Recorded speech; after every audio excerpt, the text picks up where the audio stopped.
Hi. நமக்கு daily Bible படிக்கணும் நமக்கு ஆசை இருக்கும். ஆனால் நம்மளால் படிக்க முடியாது. பைபிள் என்ன இருக்குன்னு கற்றுக்கணும்னு நம்ம நிறைய நினைப்போம்.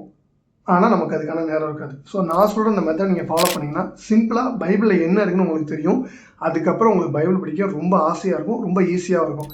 ஆதியாகமம், ஆதாம், அதுக்கப்புறம் நோவா, அதுக்கப்புறம் ஆபிரகாம், ஈசாக்கு, யாக்கோபு, யோசிப்பு, முற்பிதாக்களை பற்றி சொல்லப்பட்டிருக்குது. ஏன் முற்பிதாக்கள் வராங்க அப்படின்னா இயேசு கிறிஸ்து ஒரு சந்ததியில் பிறக்கணும், அதுக்கு ஆபிரகாம் தேவன் தேர்ந்தெடுக்கிறார். ஓகேவா, இது ஃபர்ஸ்ட் பாயிண்ட்.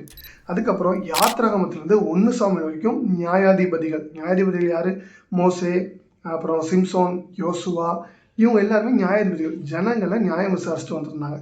அப்போ இந்த நியாயாதிபதிகள் நியாயம் விசாரிச்சும் கூட ஜனங்கள் ஆண்டவருக்கு பிரியமாகவும் உண்மையாகவும் வாழல. ஸோ ஆண்டவர் என்ன பண்ணாரு?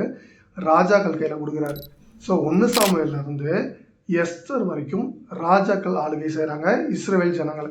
இந்த இஸ்ரவேல் ஜனங்கள் ராஜாக்கள் ஆளுகை செய்யும் போதும் ஜனங்கள் கேட்கப்படலை. அதனால ஏசாயாலேருந்து மல்கியா வரைக்கும் இருக்கிற தீர்க்கதரிசிகள் இருக்காங்கல்ல, இந்த தீர்க்கதரிசிகள் எந்த காலத்தில் இருந்தாங்க அப்படின்னா இந்த ராஜாக்கள் ஆளுகை செய்கிற நாட்களில் இந்த தீர்க்கதரிசிகள் இருந்தாங்க.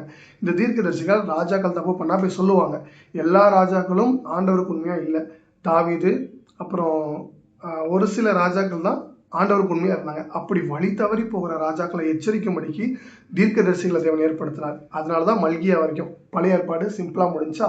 முதல்ல முற்பிதாக்கள், 2வது நியாயாதிபதிகளை தேவன் வைக்கிறாரு, 3வது ராஜாக்களை தேவன் அனுப்புறாரு, 4வது தீர்க்கதரிசிகளை அனுப்புறாரு. ஜனங்கள் மனம் மாறல. இப்போ தான் யார் வரா? ஹீரோவோட என்ட்ரி. இயேசு கிறிஸ்துவே பூமிக்கு வராரு. ராஜாக்கள் தீர்க்கதரிசிகள் சொல்லி நீங்கள் கேட்கல, நியாயாதிபதிகள் சொல்லி நீங்கள் கேட்கல, இப்போ நானே வரேன்னு சொல்லிட்டு புதிய ஏற்பாடு இயேசு கிறிஸ்துவினுடைய போதனைகள். ஸோ இந்த கான்செப்டை நீங்கள் படிச்சீங்க அப்படின்னா பைபிள் உங்களுக்கு ரொம்ப தெளிவாக புரியும். இந்த ராஜாக்கள் நாட்களில் ஒரு சம்பவம் இருக்குது. என்ன அப்படின்னா பாபிலோனுக்கு சிறைப்பட்டு போகிற காலம். அங்கே ஒரு 70 வருஷம் அடிமையாக இருக்கிறாங்க. அதுக்கப்புறம் பாபிலோன் வந்து விடுதலையாகி வராங்க. இதை மத்திய 1வது அதிகாரம் தெளிவாக சொல்லப்பட்டிருக்கு. 14 தலைமுறைகள் 14 தலைமுறைகள் 14 தலைமுறைகள். அதில் பாபிலோனுக்கு சிறைப்பட்டு போன காலம்னு ஒன்று எக்ஸாக்டாக சொல்லியிருக்காங்க. ஸோ நான் அதில் ஒரு சில இமேஜும் ஆட் பண்ணியிருக்கேன். இது உங்களுக்கு புரிஞ்சுது அப்படின்னா நீங்கள் ஃபாலோ பண்ணிக்கோங்க. இன்னும் பைபிள் பற்றி அதிகமான காரியத்தை நான் உங்களுக்கு சிம்பிளாக ஷார்ட் அண்ட் ஸ்வீட்டாக நான் சொல்கிறேன். ஒருவேளை உங்களுக்கு பைபிள் படிக்க நேரம் இல்லைன்னா இது மூலமா நீங்கள் தெரிஞ்சுக்கோங்க.